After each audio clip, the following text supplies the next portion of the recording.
Здравствуйте, дорогие друзья! У нас с вами очередная зарисовка города. Начнем мы ее с карты. Вот так вот выглядит центральная часть Москвы, уже к этому привыкли. Карта у нас будет со спутника. В центре города сверху вот таким образом раскрывается Красная площадь, парк Зарядье, где мы с вами очень часто бывали и записывали разные сюжеты. Александровский сад, Тверская, Охотный ряд, Большой театр, Лубянская площадь, Китайгородский проезд. Ну и вот так вот примерно сверху все в центральной части города у нас расположено. Новый Арбат. Ну, практически везде мы с вами были и на Котельнической набережной, и по Бульварному кольцу делали виток, и делали по Садовому кольцу, по Третьему транспортному кольцу. Ну и очень часто я зазываю вас по одному из любимых своих маршрутов. Как это выглядит, давайте я вам покажу на карте. Соответственно, ориентир Красной площади здесь, парк Зарядье здесь, и далее я вас вывожу обычно в своих рекомендациях в сторону храма Христа Спасителя. На карте он выглядит следующим образом. Перейти можно либо по Патриаршему мосту, либо в сторону уйти Болотной площади, погулять здесь есть тоже прекрасные виды, ну и устремиться в сторону памятника Петра. Он виден практически и с этой стороны, и с этой стороны, вы не ошибетесь. Ну и углубиться в следующий маршрут с разными красивыми видами. Это большая территория парка Музеона, музеон, который выводит вас в сторону парка культуры, тоже огромная территория. Дальше вы проходите в сторону Нескучного сада. Есть вариант путешествия и по набережным, что со стороны парка культуры или Нескучного сада, либо с противоположной стороны Фрунзенской набережной, Министерство обороны, прекрасные виды, либо путешествовать по реке Москва. Вот так вот проходит маршрут. Вот так вот он огибает фактически и уходит вот в сторону Москва-Сити. Ну, также вам на этом маршруте будет интересно увидеть смотровую около РАН Академии, которая фактически на город выводит отдельно красивые виды. Это малая смотровая, она расположена вот здесь. Далее можно пройти в сторону смотровой на Воробьевых горах. Это вот расположено здесь, вот она, вот ее территория. Тут можно углубиться, погулять и по территории университета. Тут тоже большие рядом парковые зоны, части. Это вот как раз огромная территория, насыщенная всякими прогулочными пешими зонами. Обойти ее очень сложно за один раз, поэтому можно делить этот маршрут, ну и продлевать его далее. То есть можно углубиться по зеленой территории здесь, уйти, перейти либо вдоль набережной в сторону Белорусского вокзала, где мы с вами были, площади Европы, с противоположной стороны. А на автомобиле мы с вами все время огибаем, ну, такой полукруг, можно так сказать. Не доезжая вот до этой территории, мы уходим с вами с Фрунзенской набережной в сторону Хамовнического вала и проходим вдоль стен Новодевичьего монастыря, уходя вот здесь вот на набережную. И таким образом вот эта вот территория Лужников, она либо с левой стороны от нашего движения, потому что большинство наших поездок оно проходит, ну, в сторону Новодевичьего монастыря, ну или с противоположной стороны по правую руку. И таким образом вот эта вот огромная территория Напомню, что ее примерно расстояние около 3,5 километров получается, если пешком идти.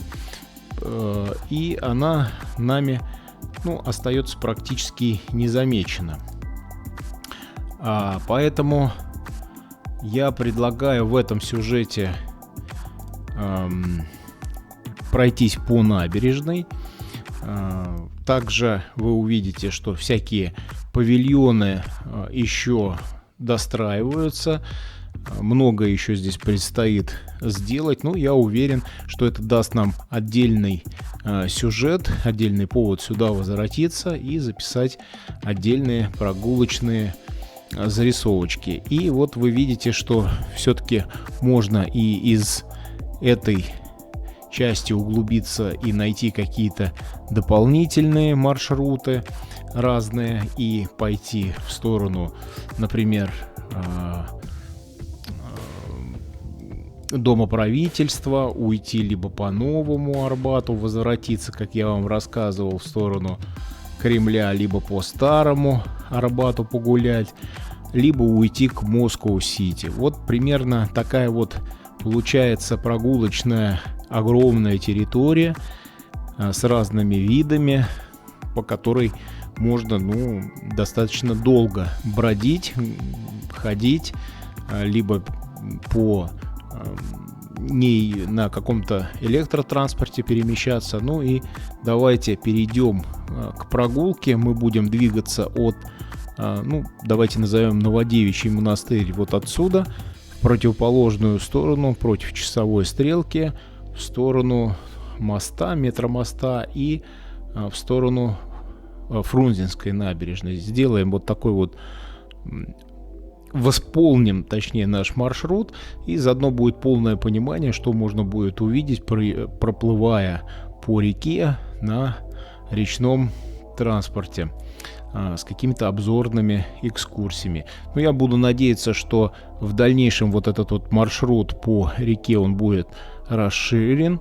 Где-то примерно они ходят от территории Москва-Сити до Кремля, примерно здесь. Некоторые уходят и дальше, но в скором будущем я уверен, что вот этот вот маршрут, он пройдет до острова Мечты, и многие территории, вот выглядит он на карте так вот, и речные суда будут приходить именно сюда. Хотя ранее, когда-то, были и маршруты, которые уходили в сторону парка Коломенское. Это где-то вот здесь примерно. Сейчас сориентируюсь еще разок. Да, значит, остров Мечты у нас здесь. Парк Коломенское у нас вот здесь. Вот так вот ходили сюда через шлюзы. И далее в сторону.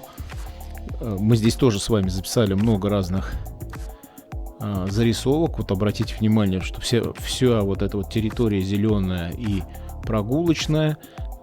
И выводит она у нас Маринские территории, Борисовские пруды. Либо вот, видите, огромная какая территория прогулочная здесь, со стороны района Марьино, либо с этой стороны. Территория Борисовских прудов огромная, которая переходит в музей-заповедник Царицына, и выглядит он на карте вот так, который далее переходит со своими обширными лесными территориями в сторону Бирюлевского дендропарка огромнейшего. Вот. И все это выглядит вот таким образом на карте. То есть прогулочных маршрутов можно в любую сторону настроить, если быть внимательным. И давайте перейдем уже к просмотру вот нашей территории, где мы, собственно говоря, и запишем очередную нашу прогулочку. И наша традиционная вперед. Мы с вами на территории Олимпийского комплекса Лужники на Лужнецкой набережной. Привычные для вас виды на Москва-Сити. В вечернее время суток здесь все в огнях. Идет катер МЧС по Москва-реке, а за ним мост, и где проходит третье транспортное кольцо. На территорию Лужников можно попасть с нескольких выходов и входов. Мы находимся возле Северного причала. Олимпийский комплекс Лужники до 1992 года назывался как Центральный стадион имени Владимира Ильича Ленина. Был открыт 31 июля 1956 года. Ну и общая площадь территории составляет свыше 150 гектаров. То есть она очень большая. Как я говорил, что вся вот эта Лужнецкая набережная, она занимает где-то 3,5 километров. Ну а если представить ее как подкова, то вот края по прямой это где-то 2,3 примерно километра. То есть сам спорткомплекс расположен в центральном округе столицы, в районе Хамовники. Ну и на сегодняшний день Лужники — это одна из самых больших спортивных площадок России и мира. Это единственный архитектурно-парковый ансамбль.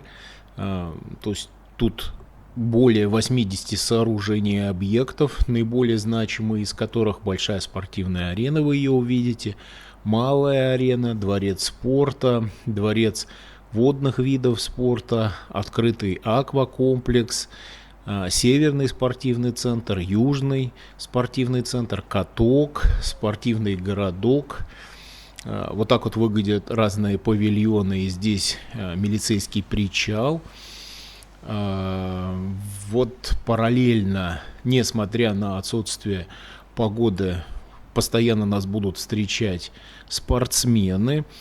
Значит, есть спортивный городок, теннисный клуб, ледовый дворец «Кристалл», универсальный спортивный зал «Дружба», ну и дворец гимнастики имени Ирины Винер-Усмановой.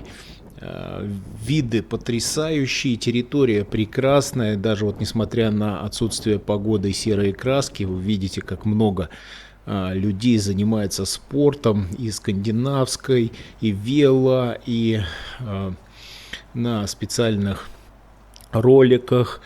Зимой тут и на лыжах люди тренируются, то есть беговые дорожки, все здесь отдано именно спорту. Ну и моя любимая тема о чистоте города, даже здесь на территориях вот такие вот группы людей, тут целый полк бросается на всю Москву, вывозят листву, собирают ее, то есть на деревьях практически уже нет листьев, и несмотря на это вот трудится очень много людей для того, чтобы поддерживать чистоту не только в самом городе, но и вот на определенных территориях. Все приведут в прекрасный вид, и летом здесь будет опять красиво, уютно и ухоженно. Ну и катер, который в начале сюжета мы с вами посмотрели, пришел вот сюда. Вы видите, с противоположной стороны есть у них отдельный причал, стоят отдельные единицы, выходят они на патрулирование, у них есть свои маршруты, их несколько, в разных местах они располагаются, ну и вот так вот под землю уходит их, ну, мягко говоря, основной комплекс. С противоположной стороны также на тему листвы и чистоты поддерживается вся территория, где-то уже подсобрали, где-то еще нет, но обязательно соберут, как погода позволит это сделать. Погода пасмурная, постоянно хмурится, возможно будет дождик. Поэтому вот такая вот территория. С противоположной стороны у нас проходит Воробьевская набережная. Набережная практически, относительно нашего движения была от третьего транспортного кольца, и будет она проходить до моста Лужники, мы его увидим. Ну а далее с противоположной стороны она будет уходить в Андреевскую набережную до самого Андреевского моста. На протяжении пути, вот с правой стороны набережная, с левой стороны беговые дорожки, вот такие маленькие мобильные площадочки, на которых отдельные группы занимаются, их очень много, кто-то с тренером, кто-то с какими-то отдельными группами, и никто никому никогда не мешает. То есть беговые дорожки, велолинии и прогулочные, и пешеходные выглядят вот так. Дополнительно проходят вот такие вот прекрасные павильоны разного назначения, некоторые еще строятся, но мы обязательно сюда с вами вернемся и посвятим отдельный сюжет. На самом деле мы записывали его, но стоит его еще раз записать. Вы видите, что и футбольные команды здесь тренируются, пункт оплаты, здесь территория платная, попасть на нее тоже не так просто, нужно обязательно через посты охраны пройти.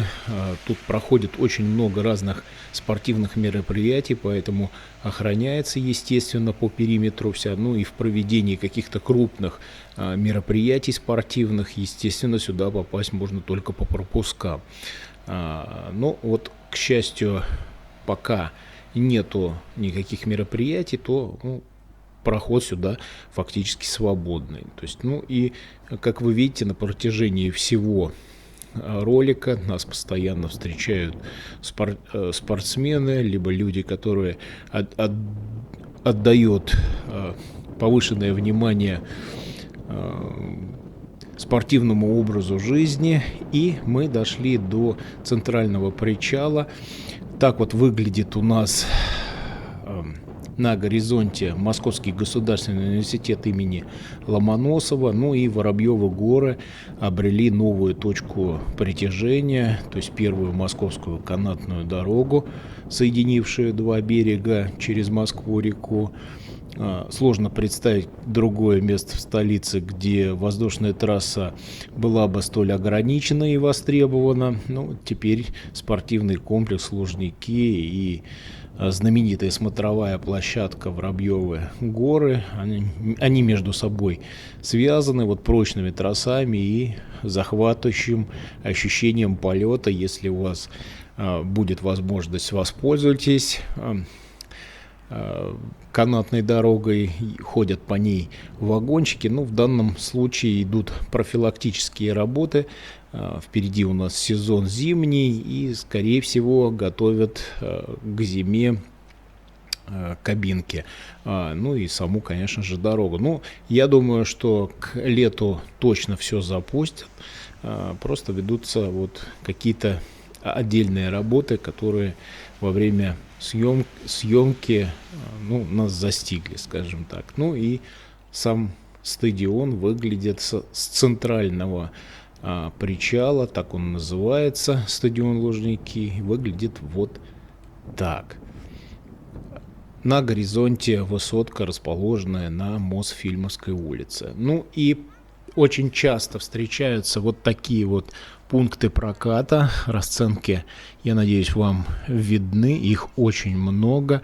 Выглядят они, конечно, в отличие от 90-х, 2000-х годов, без цепей, каких-то оград, каких-то там железных листов и замков. Вот таким образом. И это очень здорово. Везде расположена охрана, есть видеонаблюдение. И также вокруг пунктов таких располагаются лавки, скамейки, фастфудные зоны, мы их увидим. И обратите внимание на разнообразие, то есть практически любой электротранспорт, велосипеды классические, горные, детские, электродоски, просто скейты, в общем, все, что движется, сигвеи, разные борды, в общем, тут можно найти все абсолютно. Главное не стесняться зайти и, как говорится, сказать, что вы хотите. Посоветуют, потому как этих пунктов много, и они не только с этой стороны набережной, но и с противоположной также будут доступны. Все это со стороны выглядит примерно так, собственно, как я вам и всегда описываю. И на протяжении, как я ранее сказал, всего пути, просто сейчас время года такое, очень много разных открытых кафе и таких небольших фастфудных зон. К лету, конечно же, будет и мороженое, и прохладительные напитки, и так далее. Так неожиданно застиг нас дождь. Это неприятная история. Всегда, когда вы находитесь на длинных маршрутах, берите с собой теплую одежду, берите с собой зонты, ну, чтобы не попадать вот в подобную историю, так как это произошло у меня. Тем более со стороны реки всегда дует, и я каждый раз напоминаю нашим зрителям, чтобы не забывали, брали с собой теплые вещи. Спешит катер, мост Лужники и станция метро Воробьевы горы. Вот так вот она выглядит, проходит под дорогой внизу, вы видите, уходит поезд. С противоположной стороны также набережная. Пройти можно, параллельно проходит дорожка, поэтому у вас не будет никакого труда перейти с этой стороны набережной на противоположную. Но опять же таки, если нет никаких соответствующих здесь на территории Лужников мероприятий. Ну, как правило, об этом заранее всегда говорят. Очень хорошая здесь навигация. Обратите внимание, несмотря на отсутствие погоды, спортсмены продолжают заниматься своими важными стратегическими вопросами. Пройдя под мостом насквозь, мы видим вот такую уже приевшуюся нам Лужнецкую набережную. Ну и с противоположной стороны, как я говорил, после моста Лужники проходит Андреевская набережная до самого Андреевского моста. Ну и также с противоположной стороны прогулки, прокатные и фастфудные зоны, различные дорожки, уходящие вверх, вниз, где-то на смотровую, где-то спуски какие-то дополнительные. И здание Академии РАН, как я вам и говорил в начале нашего сюжета, показывая на карте. Сейчас приближу и покажу вам смотровую нижнюю. Ну, естественно, сейчас идет дождь, поэтому там нету никого, но тем не менее вот с этой вот в середине экрана вы видите площадку. Очень красивые виды, красивые закаты, вечернее время. Ну, у нас на канале есть разные сюжеты, в том числе и с нижней, и с верхней смотровой, поэтому вы обязательно переходите на ссылку и все увидите. Ссылку я закреплю общую, очень удобная навигация будет под самим сюжетом в первом закрепленном комментарии. Ну и южный выход выглядит вот так. Позади него третье транспортное кольцо и Фрунзенская набережная.